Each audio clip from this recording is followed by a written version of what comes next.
Very good morning to all of you. आज हम लोग बात करेंगे एनिमल टिश्यू में टॉपिक कनेक्टिव टिश्यू की। So let's start our topic. सबसे पहले हम लोग देखेंगे कि कनेक्टिव टिश्यू का मीनिंग क्या होता है। कनेक्टिव टिश्यू का मतलब एक ऐसा टिश्यू, एनिमल में मिलने वाला एक ऐसा टिश्यू जो डिफरेंट ऑर्गन सिस्टम्स को कनेक्ट करने का काम करता है और कनेक्ट करके कोऑर्डिनेट करता है जिससे वो इफिशिएंटली वर्क कर सके। ओके, अब कनेक्टिव टिश्यू को अगर हम क्लोजली ऑब्जर्व करें तो हमें हर एक टाइप में, कनेक्टिव टिश्यू के टाइप में हमें दो बेसिक एलिमेंट्स मिलते हैं। पहला तो वो जिसे मैट्रिक्स कहते हैं या ग्राउंड सब्सटेंस कहते हैं, और दूसरा फॉर्म्ड एलिमेंट्स। ग्राउंड सब्सटेंस या मैट्रिक्स पर्टिकुलर कनेक्टिव टिश्यू किस तरीके का फंक्शन परफॉर्म करेगा, इसके बेसिस पर कई कैटेगरीज में डिवाइड होता है। जैसे ये जेली लाइक हो सकता है, फ्लूइड लाइक हो सकता है, डेंस हो सकता है या रिजिड हो सकता है। और ये जो मैट्रिक्स है, ग्राउंड सब्सटेंस है, इसमें प्रेजेंट जो कोर एलिमेंट्स होते हैं या कोर स्ट्रक्चरल एलिमेंट्स होते हैं उनको कहा जाता है फॉर्म्ड एलिमेंट्स। मतलब अगर हम एक कॉमन एग्जांपल से इस स्टेटमेंट को क्लियर करें तो कह सकते हैं कि ब्लड जो कि एक कनेक्टिव टिश्यू होता है, उसमें जो लिक्विड पोर्शन होता है उसे प्लाज्मा कहते हैं, और ये प्लाज्मा मैट्रिक्स की तरह वर्क करता है।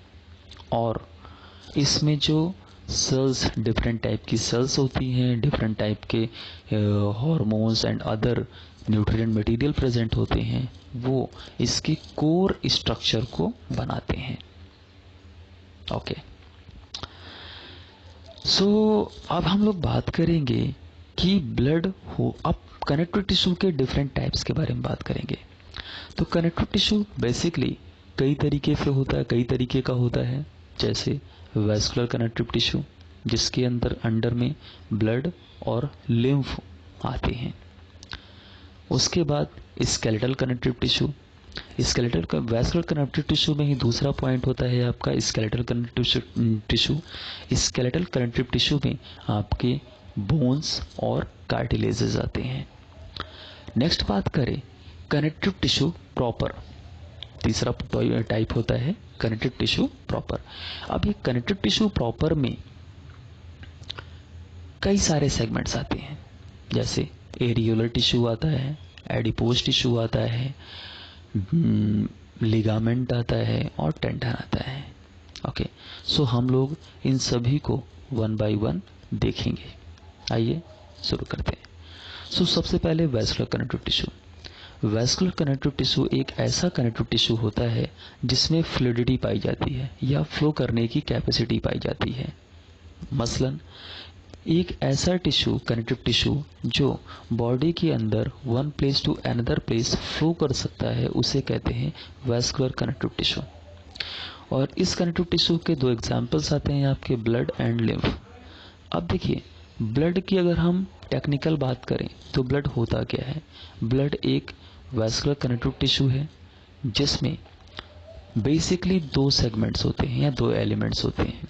पहला एलिमेंट लिक्विड पार्ट होता है जो मैट्रिक्स या ग्राउंड सब्सटेंस के रूप में वर्क करता है, और इसमें बहुत सारे एलिमेंट्स मिलते हैं, कॉन्स्टिट्यूएंट्स मिलते हैं। जैसे वाटर मिलता है, इनऑर्गेनिक सब्सटेंस मिलते हैं, ऑर्गेनिक सब्सटेंसेस मिलते हैं, और इन सभी की कॉम्पोजिशन की वजह से ये एक येलोइश कलर का होता है।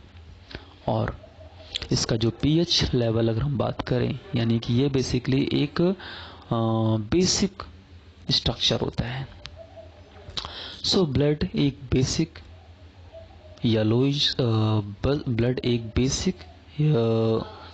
वैस्कुलर कनेक्टिव टिश्यू होता है। अब इसमें जो प्लाज्मा कंटेंट है वो इसका टोटल 55% फॉर्म करता है।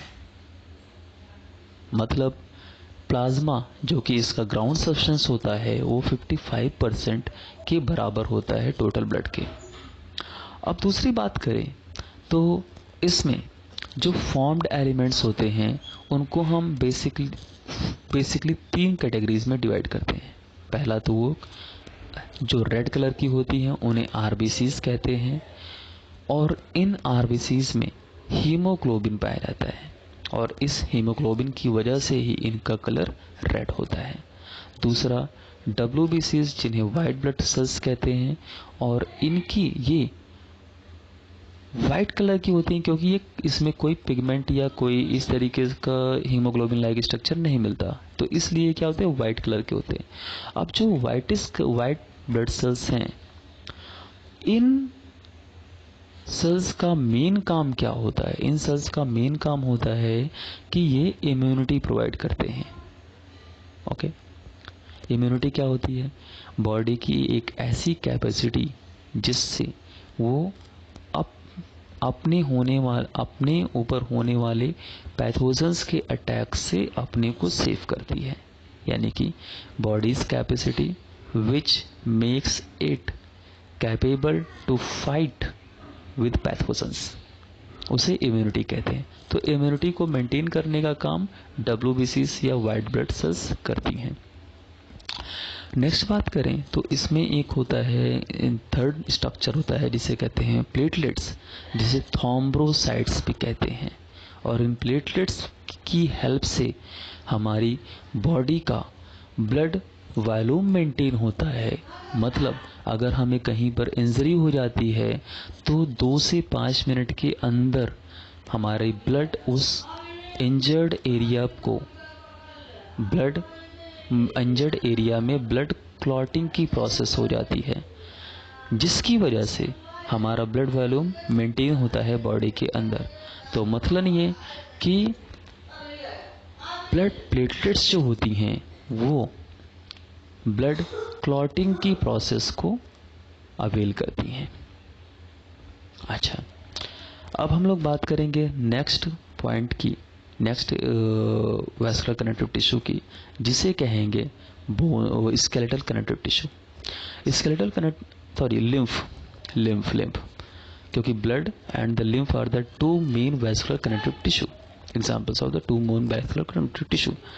तो लिम्फ क्या होता है? अगर ब्लड से आरबीसीज और प्रोटीन को हम बाहर निकाल दें तो जो रिमेनिंग कंटेंट बचता है उसे हम लिम्फ कहते हैं। ठीक है। अब लिम्फ भी क्योंकि ये वैस्कुलर कनेक्टिव टिश्यू है तो ये भी बॉडी के अंदर फ्लो होता है। तो अगर आप क्लोजली ऑब्जर्व करो तो लिम्फ के अंदर प्लेटलेट्स और डब्ल्यूबीसीज अमाउंट ज़्यादा होती हैं। तो डब्ल्यूबीसीज इम्यूनिटी प्रोवाइड करती है, तो इसलिए लिम्फ से भी क्या होगा, इम्यूनिटी प्रोवाइड होगी। और साथ ही साथ ये वेस्ट मटेरियल को भी एब्सॉर्ब करता है। ओके, तो बेसिकली लिम्फ क्या है अभी हम लोगों ने डिस्कस किया।